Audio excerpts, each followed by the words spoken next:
Welcome to another episode of Talking Sports with Manny. Today is July 29. Today is my birthday. Good morning, everybody.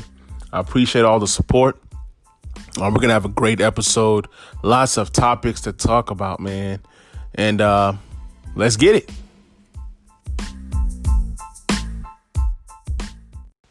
Hey, guys, this is your boy, Manny.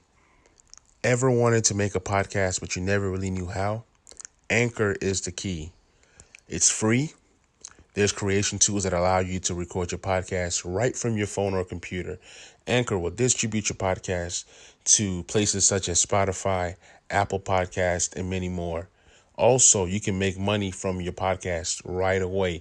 You don't need no minimum listenership to start making money. Everything that you need to make a podcast all in one place. So go ahead and get started today.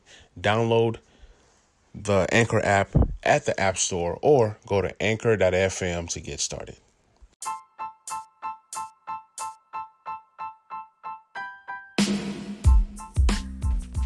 So, guys, let's dive in with baseball. The Miami Marlins have 17 players that have contracted the coronavirus. So what does the MLB do? They pause the Marlins. Then they go after the team that the Marlins just played, which is the Phillies, and they want those guys to be tested to make sure that they're safe. So the question is, why was the MLB not done in a bubble? Now, we know that we all know that Florida has the highest cases of the coronavirus. So how these players contracted it, I mean, you're living in a state that has the most cases, first of all.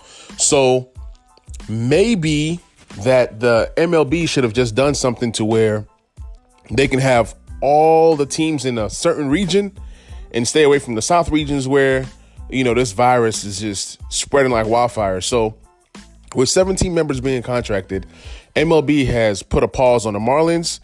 They put a pause on the Philly versus Yankees game, but Yankees decided to vote, and now they're going to play the Orioles to kind of keep the season going. It's already a shortened season. So what baseball is trying to do is they're trying to get through this season, and yes, one team messed up. I don't know how all this happened, but I believe that the Marlins were not following protocol. Okay. So with this being said, does this mean that the Marlins season is over? They can protest and say, hey, we signed off on this season. We want to play. Yes, they're not going to compete for no World Series or nothing like that, but you got to make it fair to everybody. So then does it mean that the Marlins are going to play less games than everybody? What happens in terms of pay? I think the players are guaranteed their pay for this season, regardless of what happens, to my understanding. But, now the NFL and other leagues, the NHL, they're looking at baseball and trying to learn from it. So moving forward, even Juan Soto that was tested positive opening day, they said that he's had 6 negative tests, but he has not had 6 tests back to back. So he can't come back. He's frustrated. So with all this being said, it's like, is there enough replacement players in baseball? Even if the Marlins replace these 17 players for these next couple weeks, the product that they're going to put out there is not even going to be like a minor league team. It's probably going to be worse, or an average minor league team, from what experts are saying. So it's really sad. I know I'm not like the biggest baseball fan, but for those who are the biggest baseball fan, I feel sorry for them. Hopefully the MLB comes together and come up with a plan that can keep the players safe and a system to where players can be replaced if they are tested. So, man, this is crazy, man. Everybody was afraid that baseball was going to be shut down, but if anything, it'll be the Marlins that takes the hit for this, and we'll just see what happens.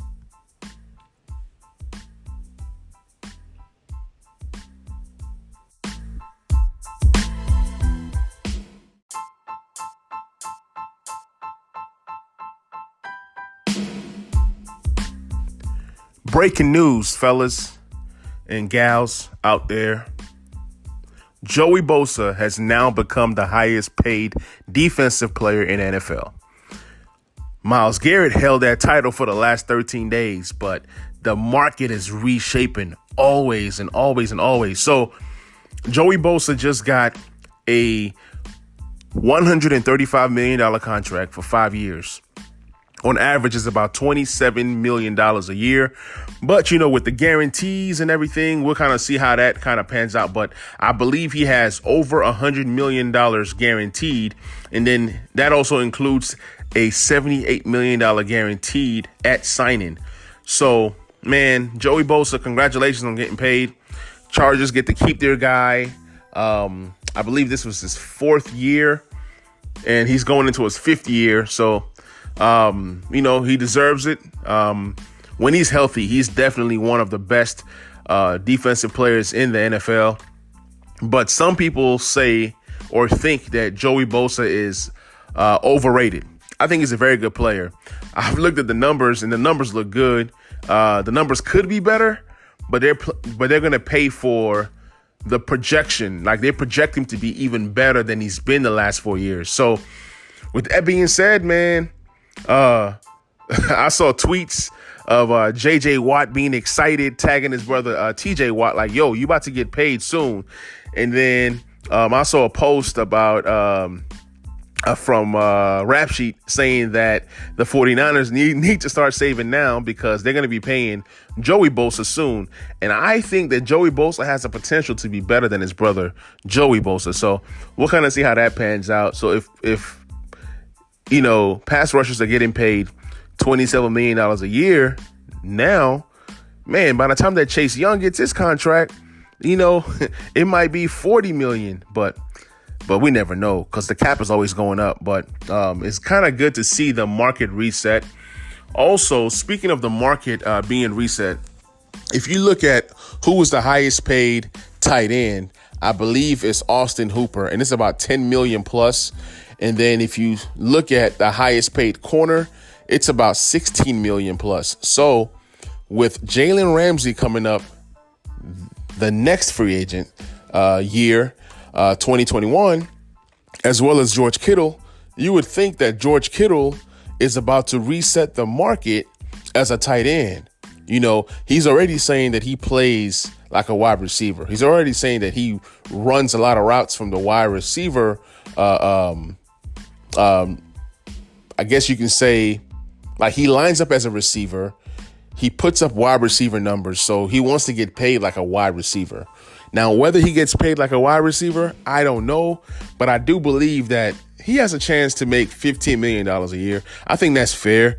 That's $5 million more than any other tight end. So he can definitely reset the market by more than 2 or 3 million at least. At least minimum, he can be making $13 million a year.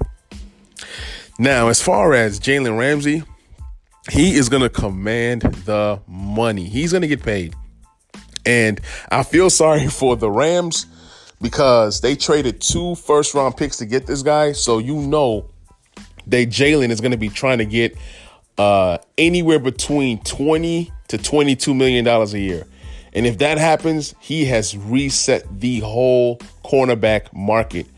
I don't even know who has a chance to overtake him. I guess it'll probably be the guy from the Saints, Marshawn Lattimore or Tre'Davious White. I'm not saying that they're better or on the same level as Jalen Ramsey, but it's debatable. You can debate who's the best corner in the league and, who deserves to get paid.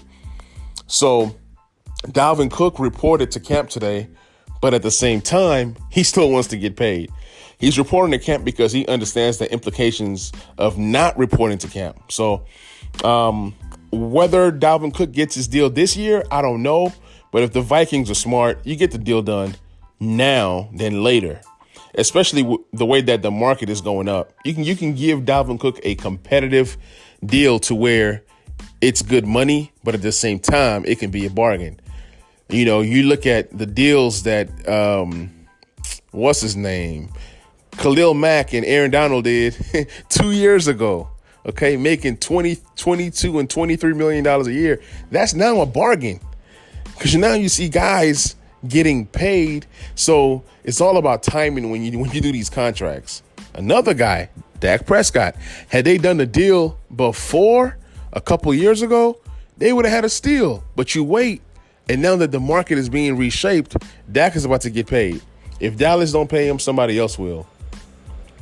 Big news for the Kansas City Chiefs and the Mahomes fans. Mahomes is now a part owner of the Kansas City Royals.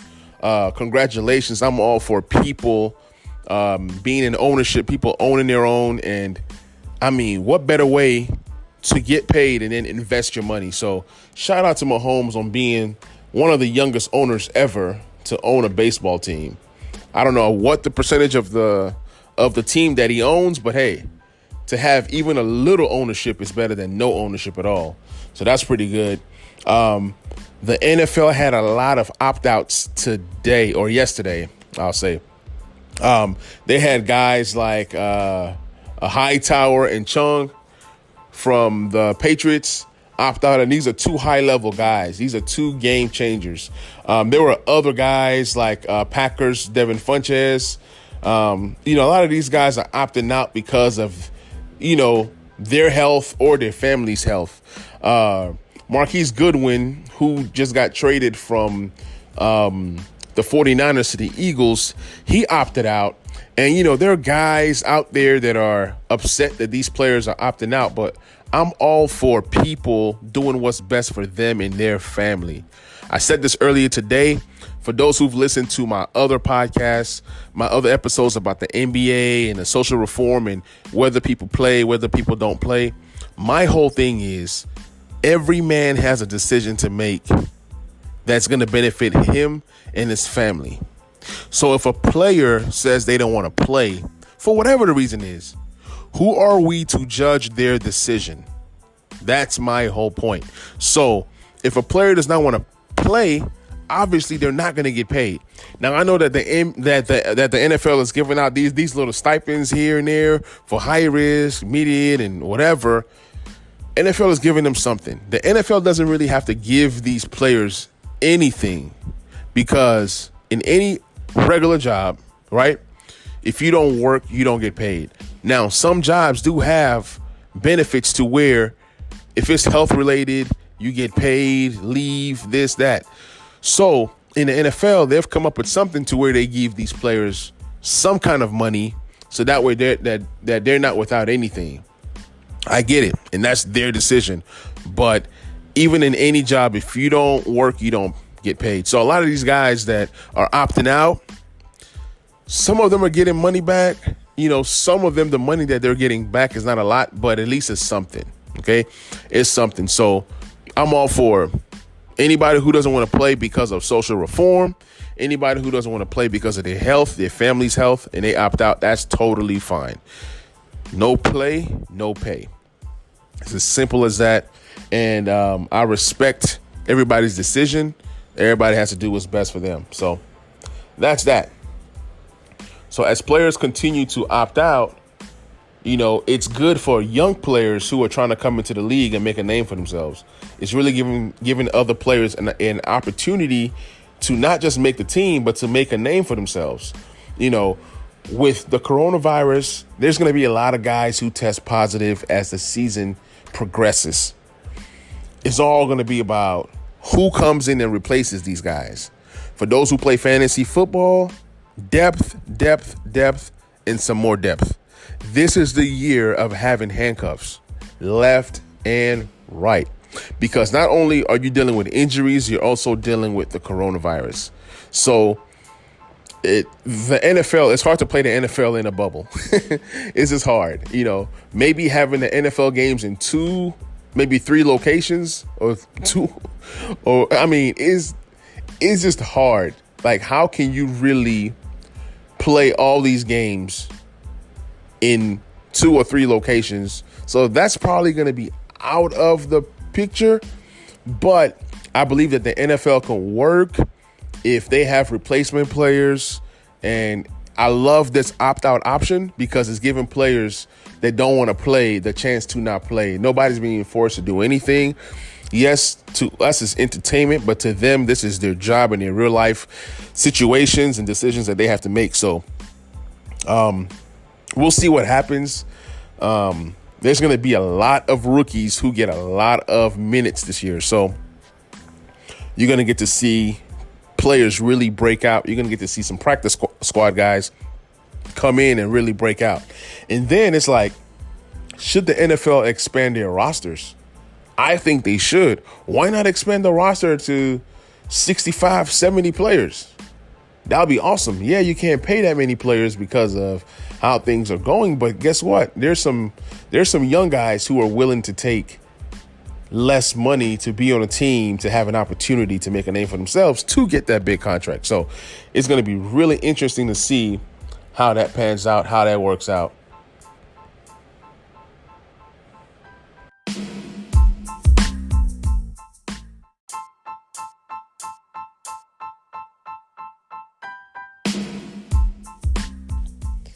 Hockey is coming back soon. The NHL is excited to have their season coming up. It'll be interesting to see what their plan is for COVID. I believe that hockey is possibly a sport that can be played in a bubble. But where can you find a facility that has more than one hockey ring or court in the building? So I don't know. I don't even know how regular facilities do it. I'm pretty sure they have multiple, hockey rings. Is it called a hockey ring or a hockey court, or I don't know, man. I'm not the biggest hockey guy, but go Capitals. So we'll see what happens. Hopefully there's a plan. For those who love hockey, you definitely want to, have that. But yeah, guys, man, I was watching rugby 2 weeks ago. It was like a Saturday night, and this sport was on. It was exciting, man. I don't know if it was that particular game, but these dudes were hitting. It's kind of like football and soccer put together. I saw guys running and lateraling the ball. It's kind of like a whole bunch of option plays. When you're playing rugby, it just looks like you're running the option over and over and over and over again. It was pretty cool, man. Then, they'll score like their touchdown version or whatever, and then they'll come out there and kick a drop kick into like the little field goal post. So yeah, rugby, man, it wasn't bad. They almost got a fan out of me because during this whole pandemic, man, I've been watching all kinds of sports, including cornhole.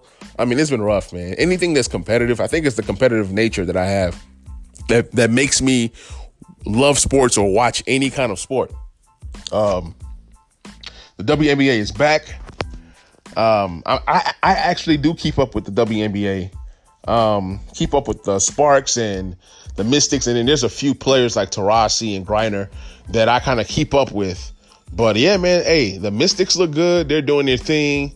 Sucks that Della Donna's not there or Tina Charles, but they got some new women that are out here balling and doing their thing. They're 2-0 right now, so they're doing their thing.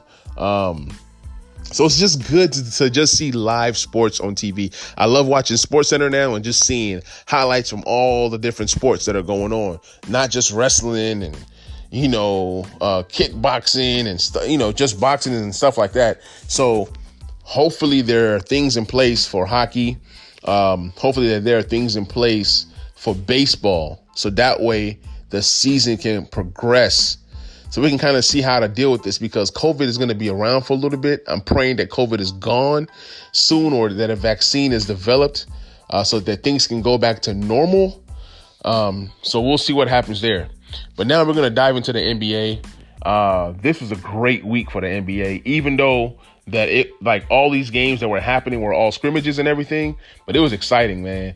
Got to see the Lakers play. They were doing their thing. Matter of fact, let's talk about the last Laker game. I remember that game. LeBron did not play. Kuzma didn't play. Dwight Howard didn't play. Anthony Davis didn't play. Guys like Markieff Morris played just the first quarter. Some of the other guys played like the first half and didn't play again, like JaVale McGee. Then this game against the Wizards were more so to incorporate guys like Caruso, because, he fouled out the last scrimmage against Orlando. Then it was like really the JR, and the Dion Waiters show. These two guys were just phenomenal, man. I think J.R. Smith had like 6 threes. He shot 7 and made 6 of them, I believe. He had like 20 points or more. And Dion had 18 points. Caruso had 17. These guys really balled out. KCP didn't have a good game. Danny Green didn't have a good game. But that being said, the biggest takeaway is that J.R. Smith still has a lot left in the tank. People say, oh, well, this is a scrimmage. Well, this is a scrimmage against real NBA players. It doesn't matter who they're playing. You know, this is J.R. Smith, who hasn't played basketball in, 2 years? So to come out there and give this kind of performance is awesome. Now, Dion Waiters, like I mentioned in the last pod, this guy is a pick and roll monster, man. When he runs that pick and roll, he has all kinds of space to shoot that mid-range jumper. And then his driving ability, he's a nice combo guard. He's, 6'4", and then he's very strong, so he can absorb a lot of contact. And then he plays decent defense. It was good to kind of see Caruso out there leading the team and playing some point guard, because the Lakers are going to be really relying on him to play some of that point guard, even though he's done that since his sophomore year in high school. But Lakers look good without a lot of their top guys. And the Clippers played that same day and lost to the Sacramento Kings. Again, it's just a scrimmage, but the Clippers were missing, I think Zubac played. They were missing Lou Williams because of what he did. Not more so eating at a strip club or nothing like that. It was more so that he went and sat down at a restaurant. So there was a argument with T-Mac saying that, he's being penalized for choosing his place to go eat just because he sat somewhere and ate. And then now he's being penalized a 10-day quarantine instead of 4. But anyways, the rules are rules. So Montrezl Harrell also didn't play. Patrick Beverly didn't play. Landry Shamet didn't play. So Clippers were missing, 4 of their key guys. But you look at the Lakers game compared to the Clippers game, Lakers were missing all their top dogs and were able to handle the Washington Wizards. Granted, the Sacramento Kings are better than the Wizards, but it's beside the fact. What I've looked at in Kawhi's game the last 2 scrimmages is that he's been off with his jumper. Okay, he's been off with his 3-pointers, especially. For some reason, that shot just looks flat right now. He's probably going to get it back as the season progresses. It's going to be interesting to see what happens when the Lakers and the Clippers face off in the first reseeding game, which is I think it's August. No, it's July the 30th. Yeah, that Thursday. They play, and Anthony Davis is definitely not going to play because he was hit in the eye, so he's going to sit out that game. So it'll be LeBron and his new brothers, JR, Dion, and the rest of the guys, Dwight, and JaVale. They're definitely going to lean on those guys, and hopefully Kyle Kuzma can step up. But it's going to be interesting to see how the Lakers play without AD and how the Clippers play without Lou Williams. I believe that Lou Williams is one of their best players. Pretty much Lou Williams has been their second best player for most of the season. I understand they have Paul George. I understand that they have Kawhi. But there's been games that Kawhi and Paul George have missed, and guess who was there to pick up the slack? Lou Williams. He is that special. They run a lot of pick and rolls with Lou when he comes off the bench. Him and Montrezl Harrell really are the offense when they both come into the game off the bench, and they work well together. So, Clippers, Lakers, the Milwaukee Bucks is the other top team. When you ask people who's going to win the title, you hear Clippers, you hear Lakers, you hear the Milwaukee Bucks. So the Milwaukee Bucks have looked good all scrimmage. Giannis is just playing out of his mind. He doesn't care if it's practice. He doesn't care if it's a scrimmage, if it's real, if it's not. Giannis gives 110% every single time that he's on the floor. Yesterday, Eric Gordon got hurt. He had an ankle injury. Eric Gordon stays hurt. I don't know why he's always hurt, but he's definitely a big part of what the Rockets do. You lose Eric Gordon, who's one of your legit top scorers, a guy that can get his own bucket. Now you have to rely on a roster that's full of guys who just catch and shoot. Granted that those guys do play defense, but Eric Gordon is going to be sorely missed. The Pelicans and the Jazz are talking about a United Anthem protest, so we'll see how that goes in that first reseeding game when they play. It's going to be interesting. You know, everybody is, you know, trying to do their own part in, you know, the Black Lives movement. You already see the Black Lives Matter on the court.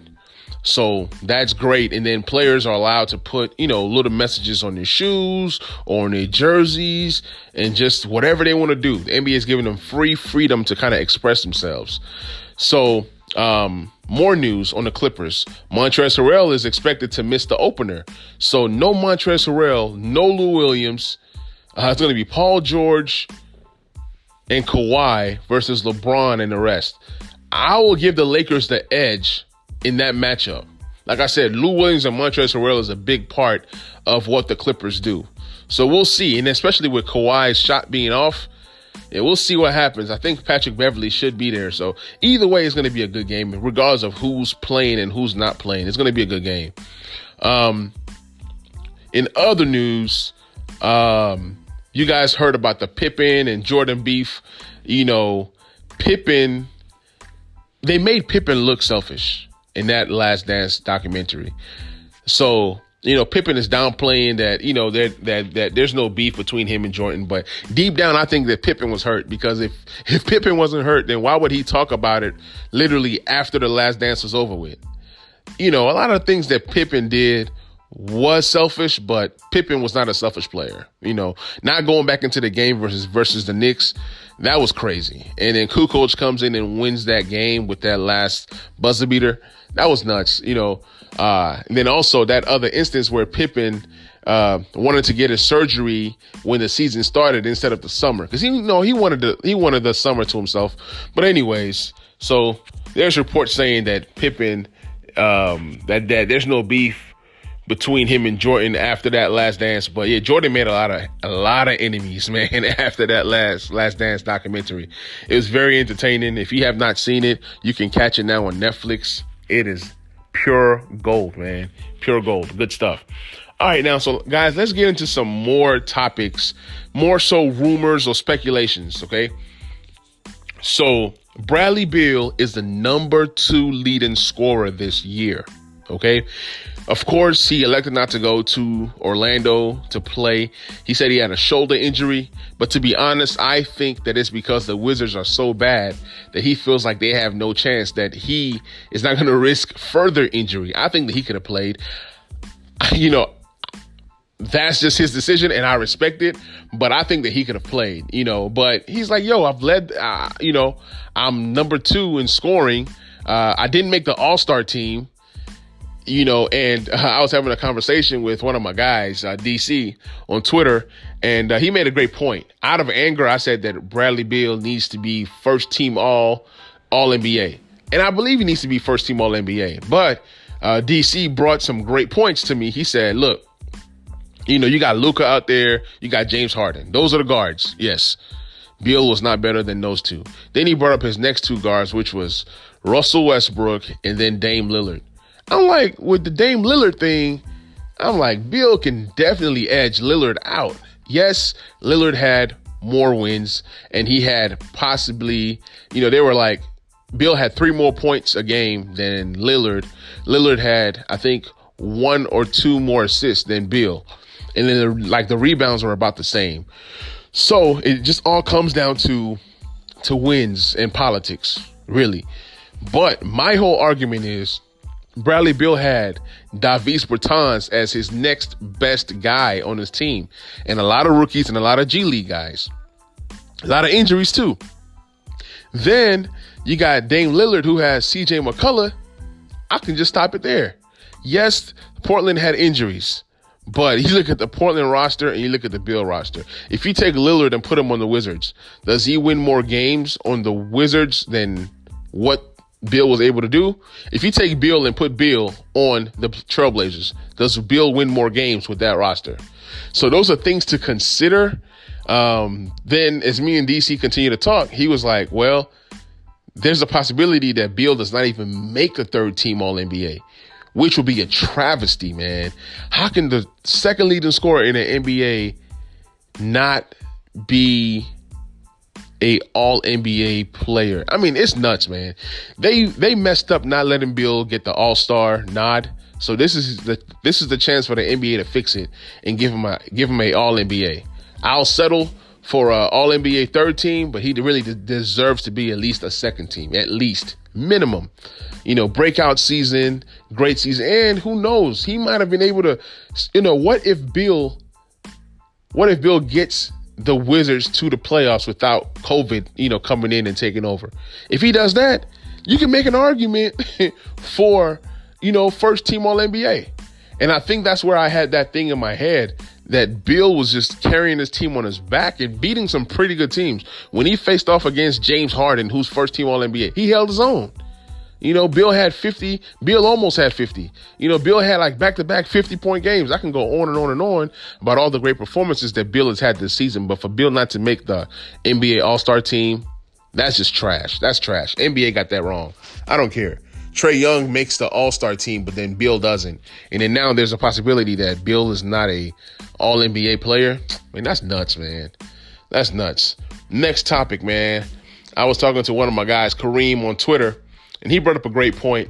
He was saying that Lakers should trade for, what's his name? Zach LaVine. He's saying that if Zach LaVine says he wants to go to the Lakers and that's the only team he wants to go to, that does not mean that the Bulls are just going to say, hey, we're going to trade you to the Lakers. Now, so I asked him out of curiosity, what will the offer look like? He told me Danny Green, Kuzma, and 2 first-round picks. Now, here's what's wrong with that. The Lakers have traded a lot of first-round picks to the Pelicans to get AD. How many more first-round picks do the Lakers have between now and the next 7 years? How many? I don't know, honestly. I do believe the Lakers do have a first-round pick this year. I think. I'm not sure. Don't quote me. But if you're the Bulls, Danny Green's contract is $15 million a year, which is just pretty much a filler, okay? Kuzma is really the main piece that the Bulls will be getting out of this, which is not bad if LaVine is going to walk anyways. But I was telling Kareem that somebody is definitely going to want to trade, for LaVine. It can be a contender. I was telling him, remember when the Clippers traded for Marcus Morris? They gave up a first-round pick and a vet, and they also gave up a lottery pick that they drafted that was just in his second year. Not that lottery pick is terrible or anything, but, sometimes when you're picking in the lottery, sometimes it takes these guys a couple years, some years actually, to develop into solid players, whether they're stars or solid bench guys or solid rotational guys. Either or, some guys need time. And that was for Marcus Morris. Obviously, he's not on Zach LaVine's level. So Danny Green, Kuzma might not be enough. There might be a team who decides to give up a lottery talent and also maybe a couple of lottery picks and then maybe a player. But then Kareem brought a great point, saying that contending teams might not give up that much, being that it's a rental. For these teams that are all in on trying to win a championship, if they feel like they are 1 or 2 pieces away, and if they go all in, a lot of teams go all in. You can see teams like Toronto can make a move, honestly. But I don't see them going after LaVine. A team like the Celtics, but they have so many wings already. A team like Milwaukee. Milwaukee might say, yo, Zach LaVine is the kind of player that we've been looking for. They can move Eric Bledsoe and bring in LaVine, but you already have Middleton. But I'm just saying, there are teams out there. Denver is a perfect team. Denver has the pieces to go get LaVine, even though that it's a rental. Denver has too much talent. If LaVine is the kind of player that they're looking for, they have the pieces to make it happen. And then once LaVine gets to Denver, okay, he might say he wants to only play for the Lakers or whatever it might be, but Denver could create an atmosphere that makes it fun, that makes it exciting. So you never know. Yeah, there are players who make their demands and say, I'm only going to re-sign with this team and blah, blah, blah. Sometimes people take risks. Remember when Kawhi was traded to Toronto? Toronto knew that there was a possibility that they could not re-sign Kawhi. But guess what? They took that risk and it worked. It panned out. So people can make demands on where they want to go. But at the end of the day, teams will do what's best for them. And the best offer for the Bulls is pretty much going to win. I don't see Zach LaVine sticking around with the Bulls for too long, but the Bulls will trade him, but it'll be interesting to see where Zach LaVine goes.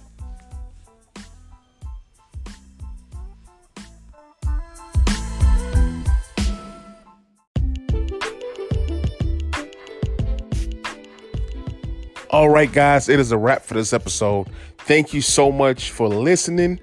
Remember, I am doing a live stream today on my YouTube page at 5:15 Central. It's a fantasy league that's in, it's a 6-keeper league. So the draft is going to start in the 7th round, which is the first round because we keep 6 guys. So the 7th round is where the draft starts. It's going to be fun. It's a league that is ran by Kyle, who is over the Redskins Hub. It's going to be a fun draft, man. We're going to just be having fun, roasting guys, just talking football, man. So if you're looking for some fantasy nuggets or just some fantasy talk, definitely join us today at 5:15 on my YouTube page, Talking Sports with Manny. Be sure to subscribe, follow, and get ready for that draft. It's going to be fun. So, guys, follow me on Twitter and Instagram at TS with Manny. Appreciate you guys. Y'all be safe. And until next time, man, let's get it.